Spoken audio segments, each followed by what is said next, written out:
The first thing I smelled wasn't smoke, it was rot. That's wrong for the line of work I do. I've been a wildland firefighter for 7 years. My nose knows the difference between burning pine and burning sagebrush, between green wood and dry duff. But that night, hiking with my crew along the eastern ridge, I caught a whiff of something rancid drifting through the smoke. Sweet, wet, cloying, like meat left in the sun. "Smell that?" I asked, breaking stride. Torres, our engine boss, glanced back at me.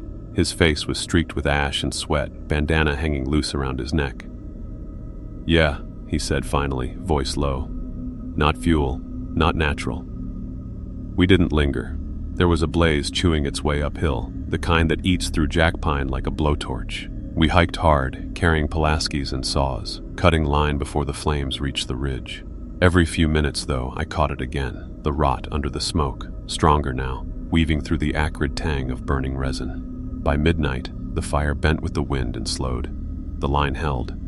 We should have been relieved. Instead, silence fell over the crew as we worked. Even the crackle of the flames seemed subdued, as though the fire itself didn't want to draw attention.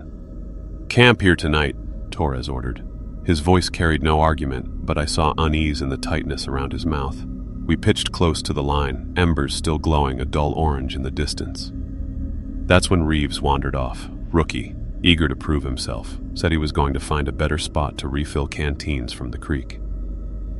10 minutes passed, then 20. Torres swore under his breath and sent me and Kelly after him. The forest beyond the fire line was black and wet with smoke. Our headlamps cut narrow cones through the haze. Ash fell like snow, clinging to our gear. "Reeves!" Kelly shouted. The sound was swallowed by the trees. No echo, no carry, just gone, as though the night absorbed it.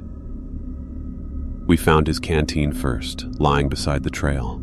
The metal was bent, warped, as though something had gripped it hard enough to crush steel.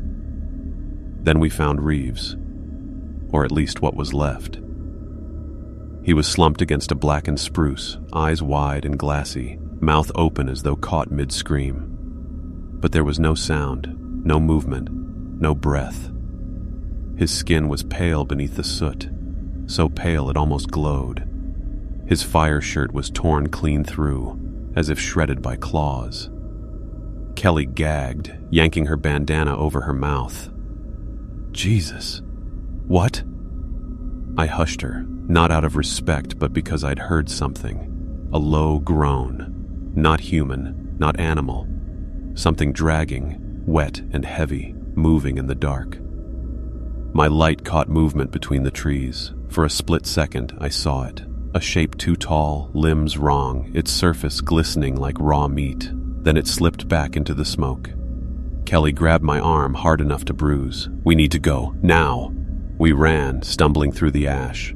Behind us, the groan rose into something like laughter, low, rattling, broken. By the time we staggered back to camp, Reeves's body was gone, and the fire, burning only minutes ago, had died to embers. Nobody said a word when we returned to camp. Torres studied our faces, then the empty space where Reeves should have been. His jaw worked, but nothing came out. Finally, he told us to sit, to drink water, to rest until dawn. His voice cracked halfway through, and I knew he didn't believe Reeves had just wandered off. I couldn't close my eyes. None of us could. The forest had gone wrong around us. No crickets, no nightbirds, not even the distant crackle of the fire. Just silence, thick and pressing, broken only by the occasional hiss of cooling embers. Kelly sat close, trembling despite the heat still radiating from the blackened ground. "I saw it," she whispered when the others weren't listening. Her eyes darted to the tree line. "In the smoke. Tall. Too tall." I nodded. I didn't tell her I'd seen it too. Not just seen. It felt like the thing had looked straight through the light, through the air, into me. Around 3 a.m., Sanchez muttered something about needing to piss and wandered 10 yards out with his headlamp bobbing. We all watched, unwilling to let him out of sight. He didn't come back. His light flickered between the trees, then vanished. One moment there, the next gone as if swallowed. We called his name, first quiet, then louder, voices cracking the silence. Torres cursed and strode into the dark, calling Sanchez every foul name he could think of, trying to mask the panic. A scream cut him off. It wasn't Sanchez screaming. It was something else, higher, warped, like metal bending mixed with a human wail. The sound prickled every hair on my arms. "Pack up!" Torres barked when he returned, face pale. He wouldn't say what he'd seen, but his hands shook as he shouldered his gear. "We're not staying here." We moved fast, breaking camp in minutes, marching in tight formation down the ridge. The fire line smoldered to our right, but it no longer felt like our enemy. The forest did. Ash thickened in the air, carried on a wind that seemed to follow us. My throat burned. Every few steps I glanced back. Once I caught a flash, something pale weaving between blackened trunks, keeping pace, not running, just waiting. By dawn, we reached a small service road where our brush truck was staged. Relief washed over me at the sight of it. Familiar, solid, real. But the feeling died when we drew closer. The truck was empty, doors flung wide, gear scattered. And on the windshield, streaks of something dark. Not blood exactly, thicker, tar-like. Torres ran a hand through his soot-streaked hair, muttering under his breath. "Radio. Get the radio." I climbed into the cab. The dash-mounted radio crackled but wouldn't lock onto a channel, just static, broken occasionally by faint voices, too faint to understand. Then one came clear. "Help!" it whispered. A man's voice, ragged, terrified. "It's burning! It's—" The line cut to static. Kelly grabbed my arm. Her eyes were wide, her face drained of all color. That was Reeves. I wanted to argue, to tell her it was interference, imagination. But the truth was, I'd thought the same thing. We stood there in the smoke-filled dawn, surrounded by silence, with the creeping certainty that Reeves hadn't died out there. Something had taken him, and it wanted more. We left the truck behind. Torres wouldn't admit it out loud, but none of us trusted the vehicle anymore. Something about those dark streaks on the windshield felt like a warning, like the forest itself had marked it. "Trail south," he ordered, voice tight. "We'll hit the service station by nightfall." No one argued. Boots crunched over ash. The morning light filtered thin through a haze of smoke. It should have smelled like pine, pitch, and charcoal, the normal perfume of a burned ridge, but underneath it lingered that sickly sweetness. The smell of meat gone bad. Kelly walked beside me, silent. Her eyes kept darting to the trees, her Pulaski gripped white-knuckled like a weapon. I wanted to say something, to calm her, but every time I opened my mouth, I thought of Reeves' eyes staring, wide and empty. We made steady time until mid-afternoon when we reached an old burn scar from the year before. Blackened trunks jutted like grave markers, branches skeletal against the gray sky. The ash here was thicker, puffing around our boots, swallowing sound. Even our radios only hissed. That's where we found the deer. At first I thought it had been caught in the fire. Its hide was charred, legs twisted. But when I looked closer, I saw the truth. The burns were wrong, not from flame, but from something inside out. The flesh seemed melted in places, skin fused to bone, as if heat had blossomed beneath the surface. Sanchez swore and kicked dirt over it. Kelly turned away, gagging, but I crouched against every instinct and touched the ground near its hooves. Warm. Not residual heat. This fire had burned out hours ago. This was fresh. "We keep moving," Torres said sharply, as though afraid if we lingered too long something would notice. But something already had. The wind shifted, carrying with it a low hum. Not bees, not engines. A vibration, deep and resonant, that crawled into my teeth. The trees themselves seemed to tremble with it. "Backpacks on," Torres snapped. "Now." We hurried through the scar, ash swirling around us in choking clouds. Shapes flickered between the dead trunks, too quick to see clearly, but tall, pale, wrong. Every time I blinked, they seemed closer. Kelly stumbled. I grabbed her arm, pulling her up. "Don't stop," I hissed. "I heard him," she whispered, eyes wide. "Reeves." He was calling my name. Before I could answer, the hum spiked into a scream. High-pitched, metallic, like steel tearing. The deer carcass behind us burst open with a wet pop, flesh unraveling into steam that twisted skyward like smoke. We ran. No orders this time, No formation, just blind panic through a wasteland of ash and dead trees. The hum followed, always behind us, vibrating in the ground, the sky, inside our bones. By dusk, we stumbled into a green patch, forest untouched by fire, quiet and still. We collapsed in the needles, chests heaving. For a moment, it was almost peaceful. Then Kelly pointed. Carved into the bark of the nearest pine was a handprint, charred deep as though pressed there by something burning hot. It was too large to be human, and it was fresh. We formed a circle around the tree, staring at the blackened impression. It wasn't just burned into the bark, it had sunk deep, almost melted into the wood. The edges were still warm. Could be lightning, Sanchez muttered, though his voice cracked. No storm, Torres said. His face was ashen beneath soot, eyes darting to the tree line. This wasn't lightning. I reached out before I realized what I was doing, hand hovering inches from the mark.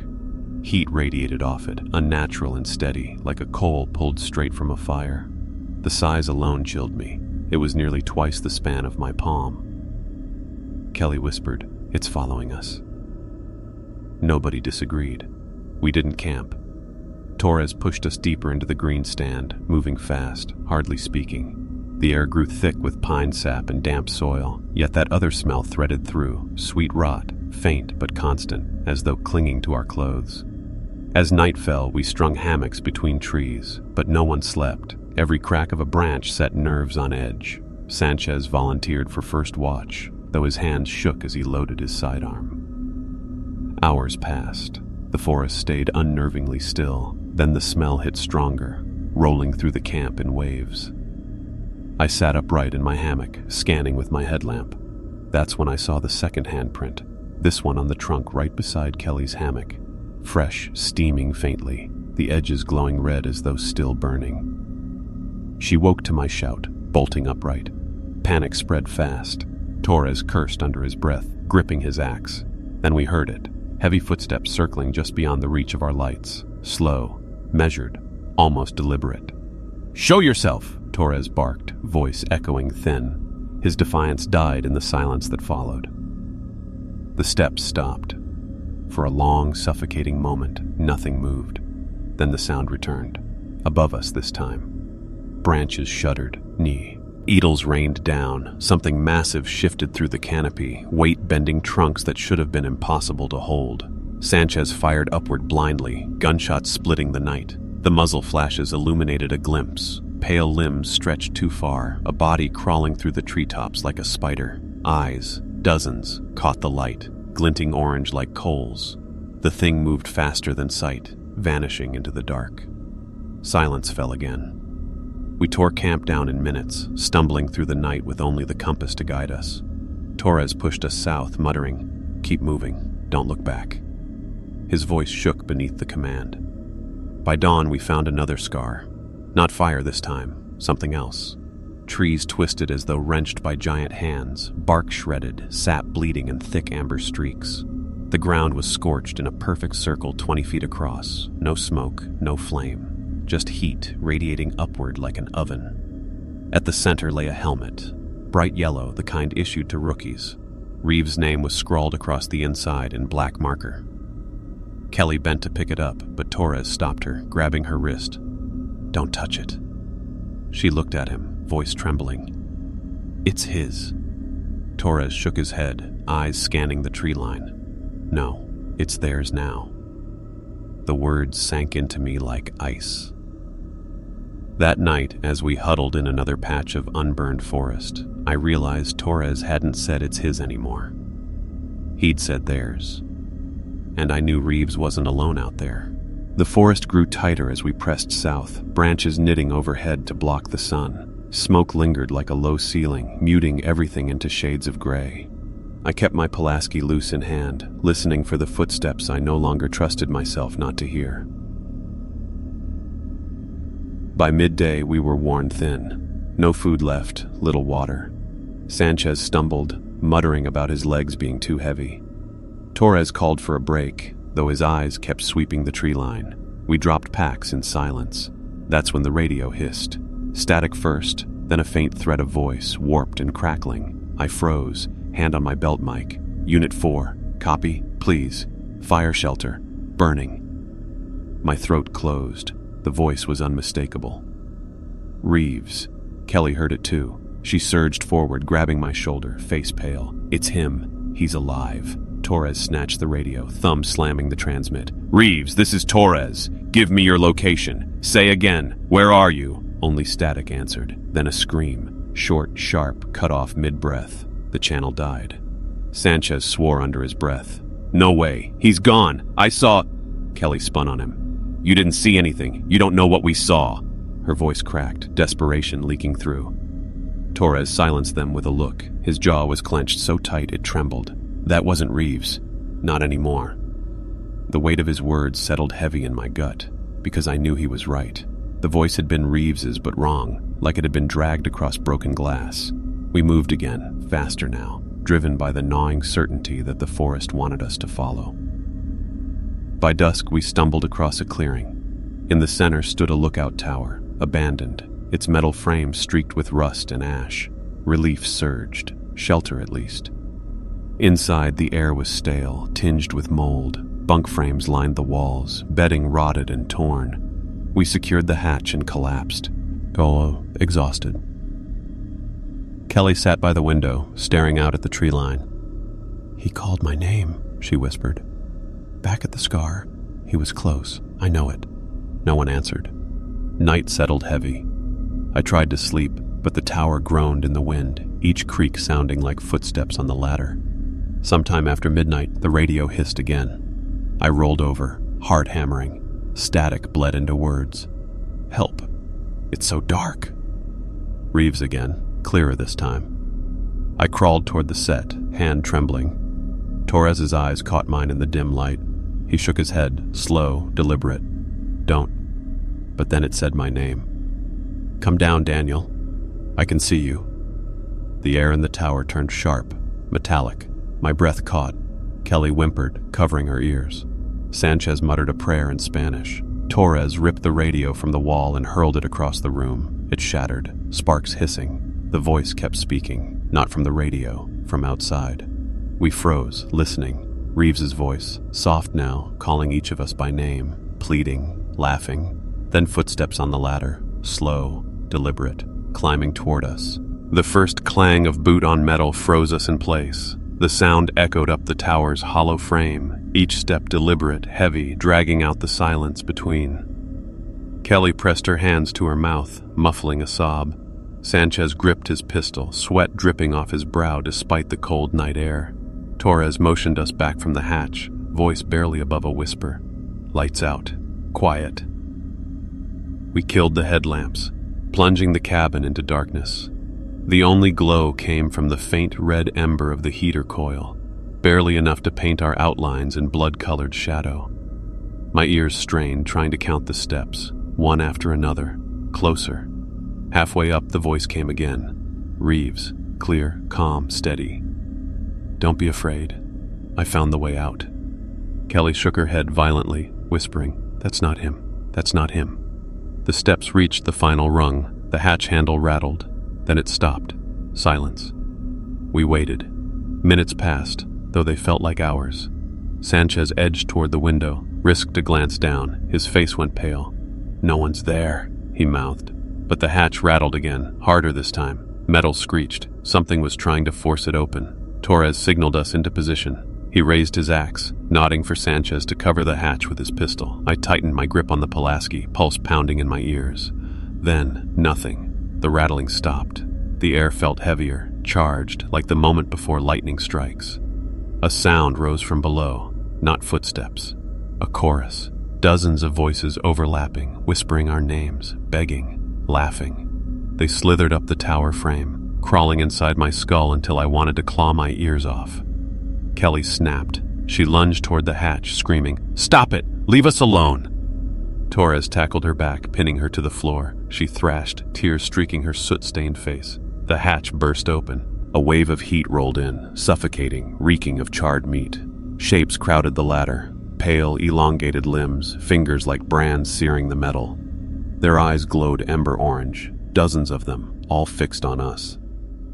Sanchez fired. The shots roared in the confined space, muzzle flashes blinding.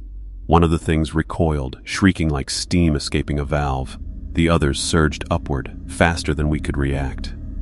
Torres swung his axe, cleaving through a reaching arm. The flesh sizzled, blackened instantly, but the limb didn't fall. It dissolved into ash midair. Another hand clamped the railing, melting the steel beneath its grip. I swung the Pulaski, striking one in the skull. It felt like splitting wet wood. The head burst into a plume of smoke, yet the body kept climbing. "Out the window!" Torres roared. We didn't hesitate. One by one, we scrambled through the frame, climbing down the outside supports. My gloves burned where the metal scalded beneath my grip. Kelly nearly slipped, but I caught her arm, dragging her down with me. We hit the ground running. Behind us, the tower groaned. The things were inside now, their voices rising in a cacophony. Then the whole structure ignited. No spark, no flame. It simply burst into fire, every beam glowing red-hot, dissolving like wax. Through the blaze, I saw faces. Reeves among them, his skin blistered, eyes burning like coals, mouth open in a smile too wide. And then the tower collapsed. We didn't look back when the tower collapsed.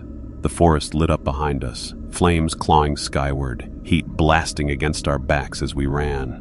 The ground trembled with the fall of steel. Torres led, compass clutched in one fist, axe in the other. Kelly stumbled close behind, her sobs muffled into ragged breaths. Sanchez lagged, clutching his sidearm, eyes darting everywhere like he expected Reeves, or what wore Reeves' skin, to lunge from the trees. Smoke thickened the air, coating my throat with bitter ash. Every inhale felt like swallowing glass. Yet beneath the fire's roar, I still heard them. Footsteps, dozens, circling us. Always close, never seen. We burst into a gulch choked with blackened trunks. The ground here was strange. Too smooth, too bare. Not burned, not living, just stripped, as if the earth itself had been scoured clean. Torres slowed, muttering, "Stay sharp, this isn't right." The smell hit first, sweet rot, heavy and clinging. Then I saw the trail. Ash footprints, massive, seared into the soil. Each print glowed faintly, still radiating heat. They led forward, vanishing into the dark. Kelly shook her head, voice breaking. "We're following them. We're walking straight into it." Torres didn't answer. He just tightened his grip on the axe. The gulch funneled us deeper. The further we went, the hotter it grew. Trees twisted above, their branches warped into claw-like shapes. Bark bubbled and wept sap that hissed where it hit the ground. Then we heard Reeves again. "Daniel." His voice drifted down the gulch, soft, familiar, wrong. "Don't be afraid. I found a place for us. It's beautiful here." Kelly froze, tears streaking her face. "It's him. He's alive. Please, we can't just..." Sanchez snapped. "That's not Reeves. Open your damn eyes." His shout echoed, bouncing off the gulch walls. A new voice joined Reeves, my voice. "Kelly, come closer." He blood drained from my face. The words weren't mine, but they carried my cadence, my tone. "Perfect," she screamed, clamping her hands over her ears. Sanchez cursed and fired into the dark, bullets sparking off stone. Laughter answered, layered with screams, dozens of voices twining together. Shapes emerged at the gulch's end, not one, many. Pale forms writhed, crawling over one another, limbs bending too far, eyes glowing like scattered embers. Faces flickered across them, Reeves, then strangers, then almost us. Torres didn't hesitate. "Run!" We scrambled up the gulch wall, clawing through loose ash and rock. The things surged after us, climbing like insects too fast. Sanchez fired until the gun clicked empty. Clawed hands nearly closed around his ankle before Torres hauled him up. We crested the ridge and bolted into dense timber. Behind us, the chorus followed, mocking, pleading, laughing. Reeves's voice carried above them all, calling each of us by name. The forest blurred in smoke and panic. Branches whipped my face, roots grabbed my boots, but I didn't stop. None of us did. When we finally collapsed in a thicket, lungs burning, the voices were gone. Silence pressed in, thick and unnatural. Kelly whispered, "Did we lose them?" Torres stared into the trees, jaw tight. "No, they're waiting." He was right. The forest wasn't empty. It was holding its breath.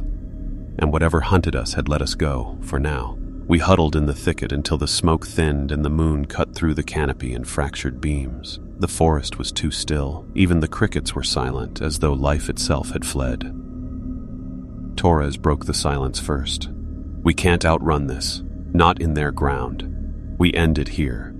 Sanchez barked a laugh, sharp and bitter. End it? With what? A couple axes and empty guns? Torres met his eyes. Better than waiting to be picked off. Kelly shivered, arms wrapped around herself. It's Reeves. I can hear him. He's close. I did too. At first faint, then clear as breath in my ear. Reeves calling my name, then Kelly's, then Sanchez's, always calm, always coaxing. The voices circled us, slipping from tree to tree. Shapes flickered at the edge of vision, too tall, too thin, too many limbs. Torres rose to his feet, shoulders squared. If they want me, they'll take me standing. Before we could stop him, he strode into the clearing, axe gleaming in moonlight. He planted himself, scanning the trees. Come on then, show me what you are. The forest answered. Dozens stepped into the moonlight. Bodies pale and slick as ash, limbs stretched until bones groaned. Faces flickered across them like masks. Reeves, strangers, us. Eyes burning ember orange. Torres roared and charged. His axe bit deep into one, spraying sparks where it should have bled. Another swarmed him, claws sinking into his chest. He swung again, severing its head, but 3 more dragged him down. We watched him vanish beneath writhing limbs, his screams twisting into laughter that wasn't his. Kelly broke then. She bolted into the dark, calling Reeves's name. Sanchez ran after her, shouting, but I didn't move. My body locked, heart pounding so hard it blurred the world. Their cries echoed, first human, then not, cut short, replaced by that terrible chorus. I was alone. The things turned toward me. Dew. Zens of eyes glowed, faces rippling, Reeves's smile among them, Torres's too. Even Kelly's, mouth split wide in joyless laughter. I stumbled backward, Pulaski shaking in my grip. Stay back, I whispered, voice pathetic against their chorus. They didn't rush me. They parted, made a path. And from the trees stepped Reeves, or what wore him. His skin blistered, uniform blackened, yet his grin was warm, familiar. You don't have to be afraid, Daniel. The fire showed us the way. We're part of it now. You can be too. Behind him, the others swayed, a congregation of flame without flame. Their bodies glowed faintly, heat warping the air. Something in me cracked. The fight drained out. I dropped the Pulaski, falling to my knees. My chest heaved. Reeves crouched, tilting his head. His eyes were coals, but they were kind. It doesn't hurt. Not after the first breath. Just let go. His hand reached for mine, hot, blistering, but almost gentle. And for one awful second, I wanted to take it. I forced myself back, staggering. No. His smile widened. Behind him, the chorus grew. Not angry, patient, eternal. They didn't chase me. They didn't need to. Because I understood then, no fire could ever purge them. The forest didn't burn them out. It birthed them. And someday, when my strength broke, I'd join them. The forest always keeps what it takes.